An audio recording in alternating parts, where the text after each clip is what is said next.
Now, once we understand these basics, let's focus on fundamentals of machine learning, because machine learning is a very important part of artificial intelligence. Let's start with a simple question. What is machine learning? Well, machine learning definition says that it's going to create predictive models by finding relationships in data. So technically, you are going to provide a training data, which is going to be generated based on some past observations. It can be in any format, structured, unstructured, semi-structured, and then most of the time, this data is going to have some particular labels associated with that. Once you have data with labels, you can ingest the data into your machine learning system, where you're going to have multiple algorithms, which can help you to generalize finding relationship between data, and also it is going to help you to classify and categorize the data. When this happens, these algorithms are going to process on that particular data, and using that, they are going to provide something which is known as model. These models are going to have a data which is processed inside that. This model is generated as a result of these algorithms. Whatever calculations, whatever logical executions which you have done on the data, based on that, this particular model is created. You have to come to the training model kind of a phase where you're going to provide data, you're going to divide data for different kind of a task like prediction or inferencing data and all. And then after that, you're going to have a trained model associated with that. Now, if you ask me what kind of a model training is going to happen, well, that depends on what kind of a machine learning you're using. You can see right now, we have some types of machine learning visible in this particular hierarchical structure. We have supervised and unsupervised machine learning. As you can see in this diagram, supervised machine learning is going to have a training data which is including unknown labels in that. So we exactly know what kind of data we are ingesting in that. While unsupervised learning is not going to have a data which is labeled. So it's going to have an unlabeled data inside that. Mostly unstructured, unlabeled data will be there in unsupervised learning. Same way here in supervised learning, you can have algorithm for regression, you can have algorithm for classification, and based on that, you can process the data, which will help you to predict maybe a number of ice cream sold by a particular company on a particular date, or maybe in a particular season. And maybe if you can use a classification algorithm, you can do binary classification or multi-class classification, where you can identify a particular object, particular details about a patient of a medical history. It depends what kind of classification you want to do in that.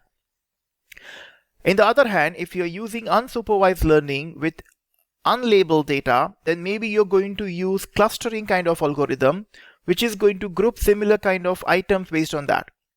It can do separation of the plants into a group based on the common characteristics which are visible in those plants.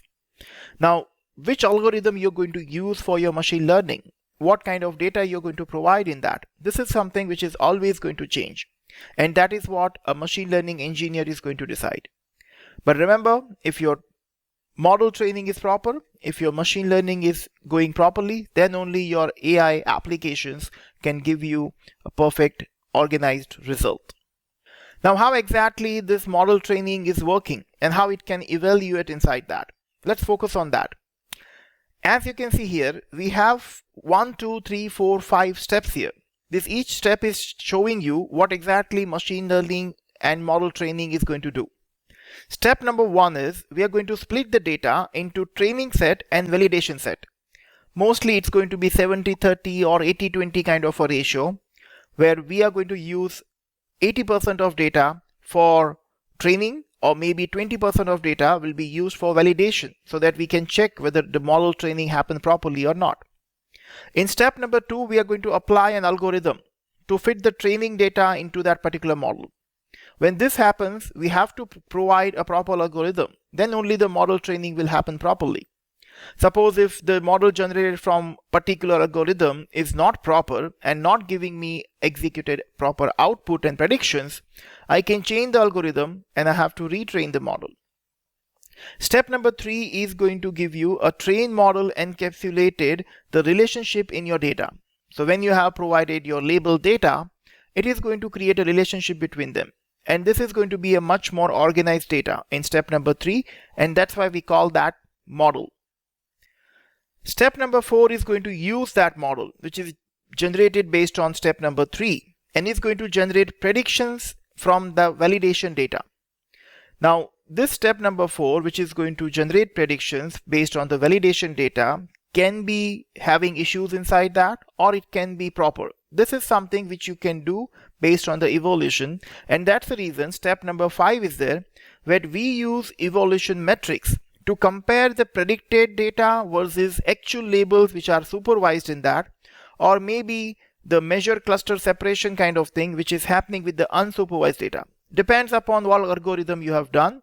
These 5 steps you have to repeat again and again and again until unless you're getting a proper result from your model which you have trained. Now, there is one more word with machine learning which is equally important to understand, and that is deep learning. Deep learning is going to help you to understand how artificial neural network is designed and it is working. And as you can see in this diagram, we have something which is human neural network. It is actually something which is how your brain is wired. So every human brain is actually going to provide and process millions of neurons inside that. These neurons fire in your response of electrochemical stimulus. Whenever you're doing something, you are actually processing millions of neurons inside your brain. Based on the similar kind of concept, we have artificial neural network, which you can think like working like a processor or a human brain. Each neuron which is inside this artificial neural network is a function that operates on an input value, which we can count it like an X here, and the weight which you have given, which is W. The function is wrapped in an activation function that determines whether to pass the output on or not. Now, this kind of multiple neural networks connections are going to be there. Neurons are connected with network, and that's the reason we call this thing neural network. If you have heard about something called RNN, recurrent neural network, or if you have heard similar kind of neural networks when you have done some R&D with maybe GPT, chatbots and other things, then it's all driven by neural networks. Artificial neural networks are the brain of your AI, which is actually going to process the data, and if you have more number of neurons, then it means you can process more data in a much efficient way. Now, how the neural network looks like? If I try to understand and compare deep learning with machine learning, you can understand this diagram. In this diagram, each blue dot which you're able to see is actually a neuron, which is part of this neural network. Now, this is a very good example of multi-class classification using neural network. At left side, you can see that we are ingesting a data which is actually having a penguin's image. Now, as a human being, we understand that. But every time when you provide this kind of a data, it's going to measure the image size, it's going to measure the features of that, the weight of that penguin's, the maybe characteristics which are there, what kind of wings he has. And then after that, this data is going to be provided with multiple vector graphics associations into this particular neural network. The neurons inside this neural network is going to process them. It's going to have multiple multi-layer loop inside that, which is going to process this data, like our brain is doing that. The label data and whatever features which are associated with this label data is going to process that. And at the end of this, based on the multi-class classification, maybe from the available categories of the image which we have generated based on the penguin's data which we have provided in our model training, it can classify that this penguin is matching with which kind of penguin. And then we can identify the breed and the other details of that. Now, this process of interfacing is something which is predicting the penguin class using the neural network. And same way, you can do any kind of a classification algorithm or maybe the other algorithms using neural network. In simple words, your neural network is going to be your processing engine, which is taking your data, comparing with the predefined model training which they have done, and then finding the perfect answer based on that. After all these concepts, now it's the time we are coming to a word which is Azure machine learning. Because we understood what is machine learning, what Azure is providing in that is very important to understand. As you can see in this slide, we have right side one particular machine learning studio screenshot. This is showing you that we have a separate workspace where we can actually use machine learning algorithms, we can label our data, we can ingest data, and then we can do the model training. Once model training is done, we can also visualize the metrics associated with that, whether the performance of that model training was proper or not, what kind of AUC curve is achieved with the help of this, what kind of confusion metric is there, whether my models are able to give me results which are properly predicted based on the model data or not. This is all provided in your machine learning studio because this is a user interface for accessing your machine learning capabilities. All these features will be provided where you mostly have to do drag and drop customizations, and you can use Azure Machine Learning Studio. If you're planning to be a machine learning engineer, this is going to be your work area where you are going to create machine learning with maybe different kind of Python or different language based notebooks. You're maybe going to automate machine learning using automated ML, or maybe you do not want to write a code and you want to use machine learning designer, which can just help you to design the machine learning algorithm by just dragging, dropping and customizing things on the designer surface. There are many things inside that, but because this course is very fundamental course, we are not going in depth in Azure machine learning. Now we have Azure machine learning and couple of other demos associated with this course. As I have mentioned earlier with you, that if you are trying to get maximum from this course, then this link is going to give you all the exercises. As you can see, we have a first exercise which is exploring automated machine learning in Azure machine learning. During this course, whatever demos, whatever labs which are associated with this is all going to be listed here. But remember, this link is going to give you all the steps. In order to execute these labs, either you need your own Azure subscription where you can create machine learning studio and you can configure that. Or if you do not have an active Azure subscription, we are partnered with Scalable. Scalable is actually going to provide a lab for each and every Azure course. As you can see, this is AI-900 course lab, which is going to provide a cloud slice with all the instructions inside that. If you want to use Azure AI labs and if you want to get certified in Azure AI-900, we strongly recommend that you should do the labs practically. This Scalable lab is going to provide an interactive lab simulator where you're going to have a separate machine where you can directly have all the instructions which you need to perform, and it is also going to give you a cloud subscription which is known as Cloud Slice for limited period of time for few hours in which you can complete the lab. This lab environment is going to take you through all the instructions, and the awesome thing is you don't need to install anything in your computer. You don't need to give any credit card information. Without giving any of your personal details, you will be able to use this lab environment, which is going to be ready in few seconds. How the lab environment looks like, I'm going to show it to you right now. We are not going to use this lab environment during this course, but I strongly recommend after understanding each and every concept, you should do the practical labs, either in your subscription or by some kind of a lab provider where you can get this. If you want this kind of a lab, you can reach out to us.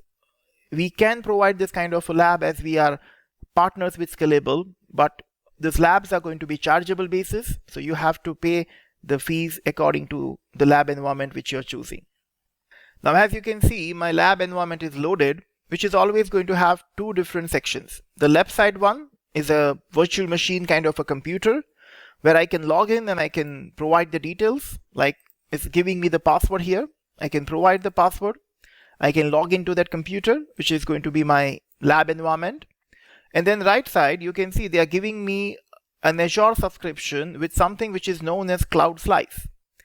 I can open browser in this lab environment. I can log into this particular username and password. And then once I do that, my Azure subscription will be available with all the Azure AI services and machine learning services with that. All I need to do is I need to go to maybe a browser. Let's open that. I'll open the Azure portal, which is portal.azure.com. And once I open that, I have to provide these credentials. These are dynamic credentials generated for the limited period of time. As you can see here, this lab is going to take around 1 hour. So this cloud slice is going to be available for you for 1 hour. You can sign in. Your subscription will be available immediately.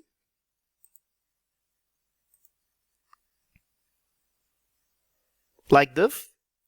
And now all you have to do is you have to just go through these steps which are mentioned in the right side instructions. These steps are also super easy to follow kind of steps. When I go to Azure subscription, they are showing me first I have to open my cognitive.azure.com kind of content safety, and then I have to sign in with that. Then they are showing me I can go with different studios of Azure AI, where we have speech studio, language studio, translator, vision studio, form recognizer. All these are actually those AI workloads which we can use with Azure AI services. I need to follow the steps. I need to do the configurational things which they are mentioning inside that. And once I'm done with this, I'm done with the lab. How easy it is. It is always like that. But yeah, once I'm done with this, I can just end my lab. I can say yes, end. And then this is going to be killing that particular session, and I can proceed to my next lab.